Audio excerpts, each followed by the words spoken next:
वही खिला सकता है। जिसने कभी खाया ना हो खिला क्या पाएगा।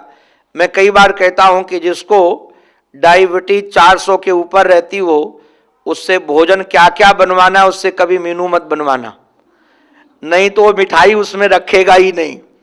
कहेगा भाई मिठाई खाने से डायबिटीज बढ़ जाती है। तो भोजन का विभाग भीम को दिया और कर्ण को दान का विभाग दिया, दुर्योधन को कोष का विभाग दिया। भगवान की नीति भी बड़ी विलक्षण है।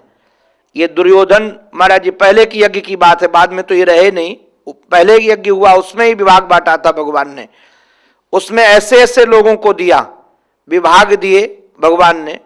और अपने जब भी यज्ञ आदि होते हैं अपना विभाग जानते हैं श्री कृष्ण क्या लेते हैं कि जब लोग भोजन करके चले जाएंगे उसके बाद हम जूठी पत्तल उठाकर फेंकेंगे। जो लोग यज्ञ में आएंगे उनके हम चरण धोएंगे। आप देखिए ये सहजता और ये सरलता।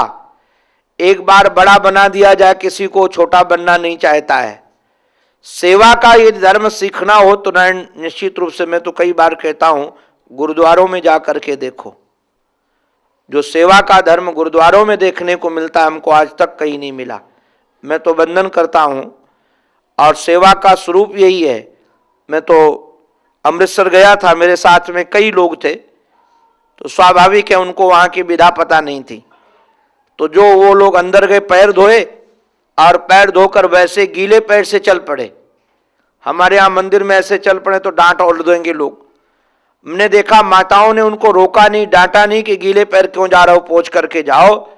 महाराज जहां से फर्श में निकल कर गीले से गए उन माताओं ने अपनी चुनरी से वो पानी पोंछ दिया। मैं तो देख करके दंग रह गया। कई जगह आप जूता चप्पल उतार करके आ जाओ और जाओ तो एकदम साफ सुथरे मिलेंगे। सेवा का स्वरूप यही है। तो मैं निवेदन यही कर रहा था कि भगवान को जो भी सेवा दे दी जाए वह सेवा ऐसी सेवा स्वीकार करते जैसे वो बड़े हैं ही नहीं। बोले ऐसे प्रभु आपके चरणों में हमारी समर्पित बुद्धि हो। बाद में तो महाराज राजसु यज्ञ का चिंतन करते करते इन्होंने अपनी मति को ठाकुर जी के चरणों में समर्पित कर दिया। नतस्य प्राणा उत्क्रामंते यही वो परलीयते। आप देखेंगे मैं निवेदन इसलिए कर रहा था, ये चरित्र जो श्रीमद् भागवत महापुराण में रखा गया, संघर्ष में जीवन होने के बाद भी उनका जीवन रसीला इतना था, मधुर इतना था कि मौज में रहते थे, आनंद में रहते थे। तो चाहे जहां हम रहे, जिस देश में रहें, जिस भेष में रहें, जिस काम में रहें, अपने चित्त को भगवान के रंग में रंग कर रखें। और यदि भगवान के रंग में रंगा हुआ हमारा चित्त होगा, हमारी बुद्धि होगी, तो चाहे जैसी परिस्थितियां आए आप कभी हिलेंगे नहीं, आप कभी घबराएंगे नहीं। आप उन परिस्थितियों का सामना मधुरता के साथ करेंगे, आनंद के साथ करेंगे। तो हमारा चित्त भगवत भक्ति से भरे, भगवत रंग से भरे, या प्रयास करना चाहिए। और उसके लिए भक्तों का चरित्र आदि श्रवण करना, गुरुजनों का चरित्र आदि श्रवण करना ही, क्योंकि दिए की लौ से दिए की लौ जलती है। जो मोमबत्ती जली हुई है वही दूसरों को जला पाएगी। जिसके चित्त में भगवत भाव भरा हुआ है वही महाराज दूसरे के भाव को भर पाएगा। ऐसे लोगों का संग मिले, ये हम ईश्वर से प्रार्थना करें। बोलो भक्तवत्सल भगवान की जय, सद्गुरुदेव भगवान की जय।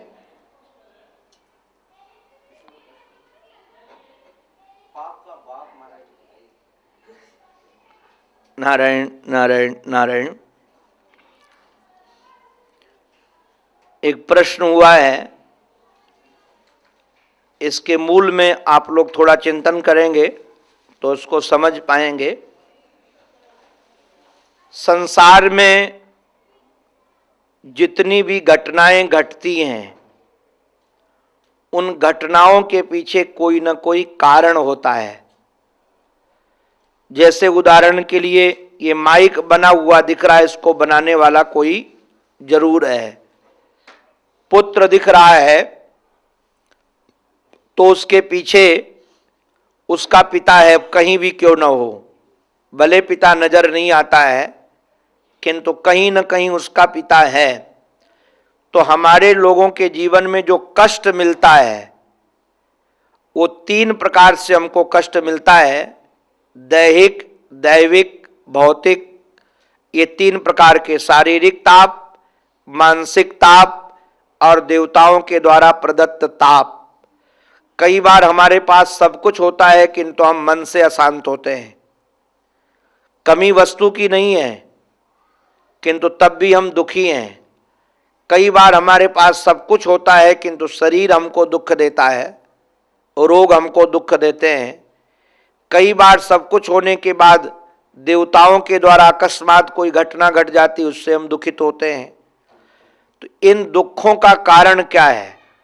तो शास्त्रों में दुखों का कारण माना गया पाप। अब ये पाप का जो स्वरूप है, इन्होंने बड़ा सुंदर प्रश्न किया है, पाप के बाप का नाम क्या है? देखो भाई, बात यह है, जैसे उदाहरणार्थ किसी को खांसी आती है, अब हमको आ रही इसलिए वही उदाहरण दे रहा हूं। तो ये खांसी रोग दिखाई पड़ रहा है किंतु खांसी का कोई ना कोई कारण जरूर है। अगर खांसी के कारण के जाने बगैर हम दवा चाहे कितनी खाते रहें, ये दवा असर करने वाली नहीं है। अगर कारण पता चल जाएगा तो उसका निवारण जल्दी हो जाएगा।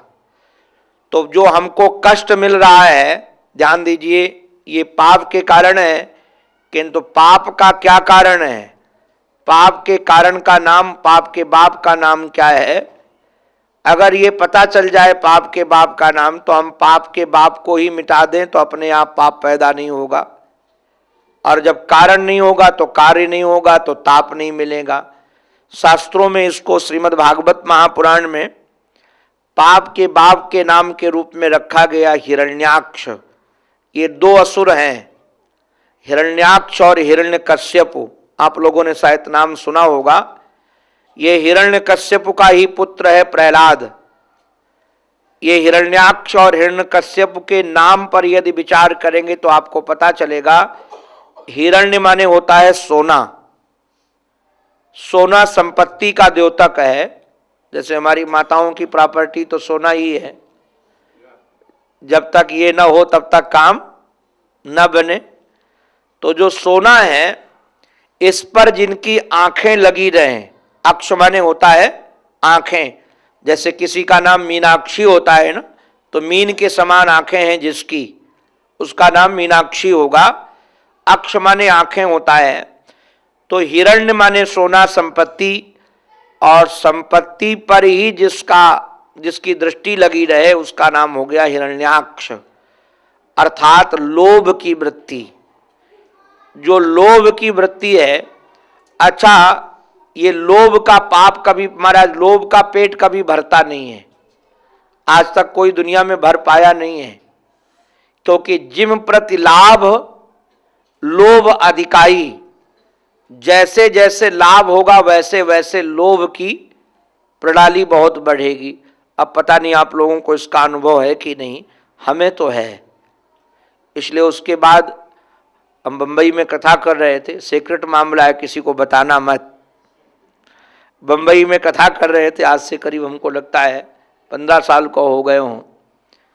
तो दोपहर में हमारा लिफाफे रखे थे, कुछ दक्षिणा वाले जो घरों में जा गए दिए थे, उन लिफाफों को मैंने खाली किया। तो 900 रुपये थे उसमें।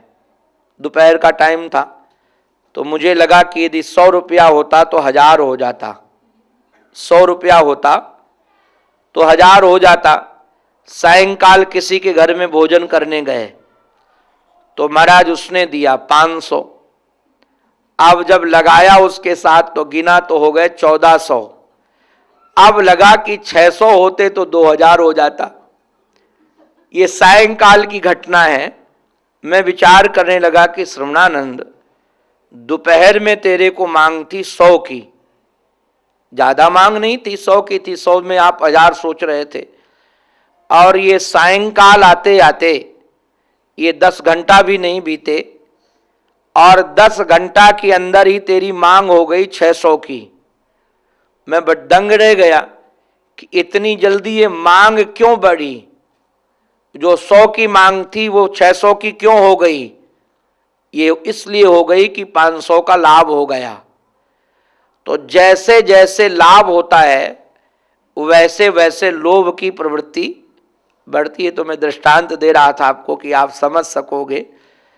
तो ऐसे ऐसे हमारे जीवन में, और ये लोभ की प्रवृत्ति हमको कहां तक ले जाती है, इस पर ध्यान दीजिएगा। यदि आप पाप के पाप से बचना चाहते हैं तो लोभ पर अनुशासन करें। इसमें एक दृष्टांत मैं कई बार देता हूं। मध्य प्रदेश का एक बालक वाराणसी बनारस में पढ़ने के लिए गया और उसने 12 साल लगाकर सभी शास्त्र पढ़े। वहां से आचार्य होकर के आया, न्यायाचार्य, व्याकरणाचार्य, ज्योतिषाचार्य। किंतु जब वो लौट कर अपने घर आया तो उसको अभिमान हो गया कि मैं बहुत बड़ा विद्वान हूं और हमारे पिताजी पढ़े लिखे नहीं हैं। तो विद्वान क्यों किसी को अनपढ़ को प्रणाम करे? उसने अपने पिताजी को प्रणाम ही नहीं किया। और जब प्रणाम नहीं किया तो पिताजी बड़े समझदार थे। ध्यान रखना, कई लोग पढ़े नहीं होते किंतु कड़े होते हैं। ये पढ़े लोगों से ज्यादा कड़े काम के ज्यादा होते हैं। तो पढ़े नहीं थे, कड़े थे। उन्होंने सोचा इस बच्चे को अभिमान हो गया, इसकी बुद्धि ठिकाने लगानी चाहिए। एक दिन ऐसे बैठे थे सब घर के लोग, बोले बहुत खुशी है बेटा, तू इतना बड़ा विद्वान होकर आया है, शास्त्रों का जानकार, इतना बड़ा विद्वान। तो मेरा एक छोटा सा प्रश्न है, उसका उत्तर दे दो। उसने कहा पूछो पिताजी, कोई भी शास्त्र का प्रश्न पूछ सकते हो। तो कहा एक बात बताओ, पाप के बाप का नाम क्या है? पाप के बाप को कैसे पहचाने? वो महाराज सारे गीता, उपनिषद, ब्रह्म सूत्र जो जो पढ़ के आया था सब खोजने लगा, कहीं मिला ही नहीं। तो उसने सोचा कि ये बात तो हमको गुरुजी ने पढ़ाई नहीं। तो वहां से तुरंत वाराणसी गया, जिज्ञासु था, और जिन गुरुजनों से पढ़ा था उस गुरुजनों से पूछा कि पाप का बाप का नाम क्या है? किसने पूछा? बोले पिताजी ने। तो समझ गए कि इसको परिव्राजक बनाना चाहिए, घुमाना चाहिए। उन्होंने कहा एक काम करो, घूमो, अपने आप पाप के बाप का पता चलेगा। तो बड़ा स्वपाकी था, लहसुन नहीं खाए, प्याज नहीं खाए, किसी दूसरे का छुआ हुआ भोजन न करे, चावल न खाए, किसी के यहाँ बड़ा ध्यान रखे। घूमता घूमता एक नगर में गया, जो नगर के बाहर एक दिव्य बगीचा था। चंपा, चमेली, जुहू आदि के सब पुष्प लगे थे, सुवासित बगीचा था। वो पंडित जी वहाँ बैठ गए प्रातःकाल संध्या वंदन करके। तेजस्वी तो थे, नवयुवक थे, तपस्वी थे, विद्वान थे। तो जिसका वो बगीचा था उस नगर की सबसे बड़ी बारांगना थी, वैश्या थी। उसने देखा कि हमारे बगीचे में कोई विद्वान ब्राह्मण तपस्वी तेजस्वी बैठे हैं, तो अपनी दासी को भेजा और दासी को भेज करके कहा कि पता लगा के आओ, ये पंडित जी हमारे बगीचे में किस लिए आए हैं, कहाँ से आए? तो जाकर प्रणाम करके पूछा कि मेरी स्वामिनी ने भेजा है आपका परिचय पूछने के लिए, आप कहाँ से आए? तो बताया वाराणसी से आया हूँ। इस शहर में कैसे पधारना हुआ? तो बताया कि पाप के बाप का पता ढूंढने के लिए निकला हूँ, गुरुजी ने बताया है। परिचय पूछ कर वो दासी गई और स्वामिनी को बताया। तो उस स्वामिनी ने, वैश्या ने कहा कि इसको मैं बताती हूँ। और वो गई, सुंदरी थी, श्रृंगार करके गई थी, प्रणाम किया और प्रणाम करके परिचय दिया कि इस नगर की सबसे बड़ी वैश्या हूँ मैं, सबसे बड़ी वैश्या। महाराज इतना सुनते ही पंडित जी शांतम पापम करके खड़े हो गए। बोले वैश्या के बगीचे में मैं बैठूंगा? ये तो अपवित्र बगीचा है, अपवित्र धन से बनाया गया है, ऐसे में तो पैर भी नहीं रखना चाहिए। जाने लगे तो उसने हाथ जोड़ करके कहा कि महाराज अगर थोड़ी देर और बैठ जाओगे, इतनी देर तो बैठे ही हो, थोड़ी देर और बैठ जाओ, अगर बैठ जाओगे तो तुमको 100 स्वर्ण मुद्राएं देंगी। पंडित जी सोचने लगे, इधर उधर देखो, कोई देख तो रहा नहीं है, और बैठना तो बैठना ही है, अब बगीचा किसी का हो, हमें क्या लेना देना। बैठ गए। थोड़ी देर के बाद कहा कि महाराज आपकी आज्ञा हो तो मैं भोजन बना के लाऊं। खड़े हो गए। तुम्हारी जैसी वैश्या के हाथ का भोजन करूंगा, क्या समझती है तू? तो स्वर्ण मुद्राएं तो दे दी थी। प्रणाम करके बोली महाराज 200 स्वर्ण मुद्राएं और देंगी, आप अपने हाथ से बनाइए, मैं आटा ले आऊंगी, दाल ले आऊंगी, सब्जी ले आऊंगी, ये काम मैं कर दूंगी। तो महाराज सोचने लगे कि आटा में क्या घाटा है, आटा तो कोई अपवित्र होता नहीं, चाहे इस दुकान का हो चाहे उसमें कोई छुए थोड़ी। कितने लोग हाथ लगाते हैं सब्जियों में, कितने लोग हाथ लगाते हैं, तो कोई सब्जियां अपवित्र थोड़ी हो जाती हैं। और 200 मिल रहे हैं, मामला ऐसा है। अच्छा ले आओ, 200 भी रख लिया। रखने के बाद जब महाराज सब्जी आदि काट रहे थे तो उसने कहा कि महाराज गुस्ताखी माफ हो, आप तो रोज ही बनाते हो, इस दासी को आज बनाने का अवसर मिले तो अपना भाग्य हम सराहेंगे। जन्म से तो पाप में लगी नहीं, बाद में ही लोगों ने पाप में लगा दिया है। मैं मानती हूँ कि अपवित्र हूँ, जाने कितने लोगों का परिवार बर्बाद करती हूँ, किंतु आपके भोजन बनाने का सौभाग्य मिले तो शायद अंतःकरण पवित्र हो जाए। जब महाराज ये कहा तो वो तो उसकी बात असर नहीं की, जो 300 स्वर्ण मुद्राएं दिख रही थी। सोचा चलो कोई बात नहीं, ये अभी यहाँ खा लेंगे, ये बना काट देगी और हम छौंक देंगे, और बाद में जा कर के काशी में थोड़ा गंगा जल पी लेंगे, गंगा जी नहा लेंगे, पंचगव्य ले लेंगे, पवित्र हो जाएंगे, थोड़ा दान भी कर देंगे, विवाह करना है घर में काम आएगा। महाराज अनुमति दे दी।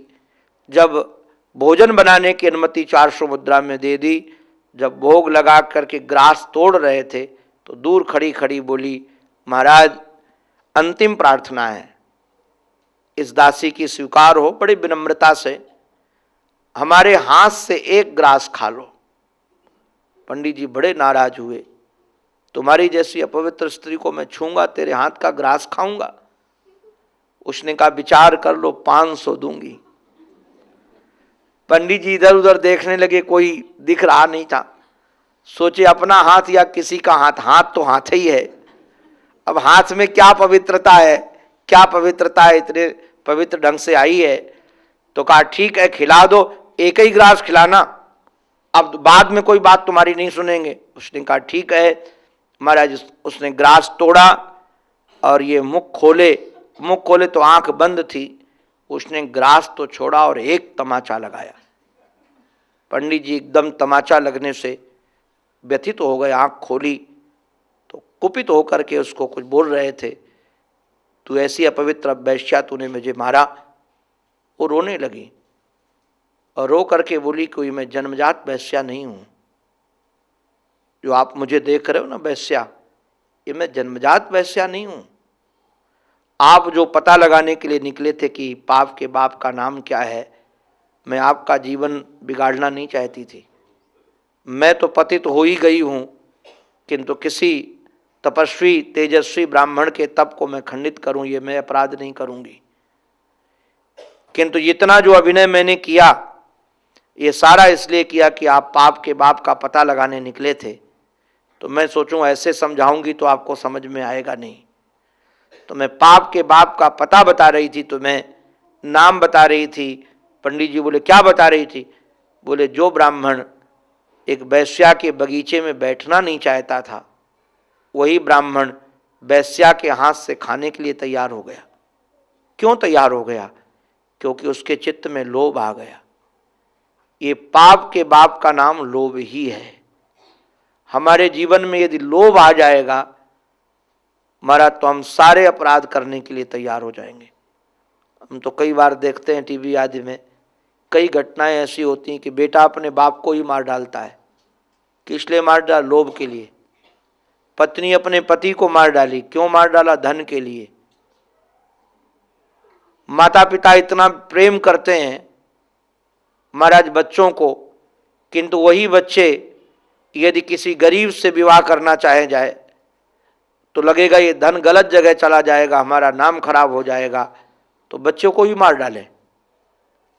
आप जरा देखिए पाप की प्रवृत्ति कहाँ से आई। ये पाप की प्रवृत्ति का प्रारंभ हुआ लोभ से।